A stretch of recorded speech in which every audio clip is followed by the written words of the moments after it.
যাহারা কুফরি করে এবং যাহারা মানুষকে আল্লাহর পথে আসতে বাধা দান করে, আমি আল্লাহ তাদের জীবনের সমস্ত কর্মকাণ্ড বরবাদ করিয়া দেব।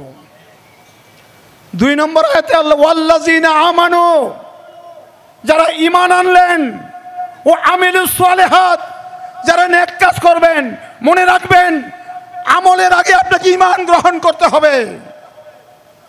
হযরত আবু হুরায়রা রাদিয়াল্লাহু তাআলা আনহু বর্ণনা করেছেন, কোন মানুষ বেহেশতে যেতে পারবে না যতক্ষণ না তুমি ঈমানদার হবেন, আর মানুষ ততক্ষণ পর্যন্ত ঈমানদার হইতে পারবে না যতক্ষণ পর্যন্ত একজন আরেকজনকে বাহাম মহব্বত না করবে।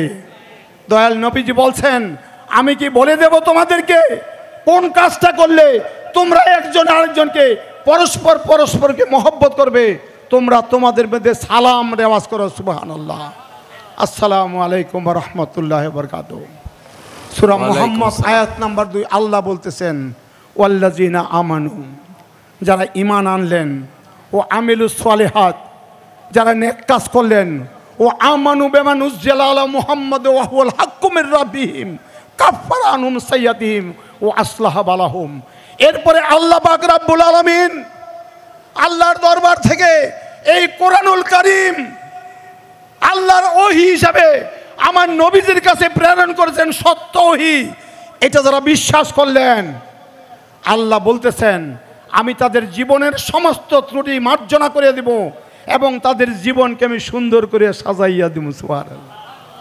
মিয়া সাহেব, আমরা যদি জীবনকে পরিপূর্ণভাবে সুসজ্জিত করতে পাই, আমরা যদি জীবনকে সাজাইতে চাই, আমরা যদি নির্মল পবিত্র জীবনের অধিকারী হতে চাই, আমাদেরকে অবশ্যই ঈমান আনতে হবে, আমাদেরকে আমিলুস সালিহাত করতে হবে এবং কোরআনুল কারীম সত্য ওহী হিসাবে আল্লাহর কাছ থেকে এসেছে এটাকে বিশ্বাস করতে হবে।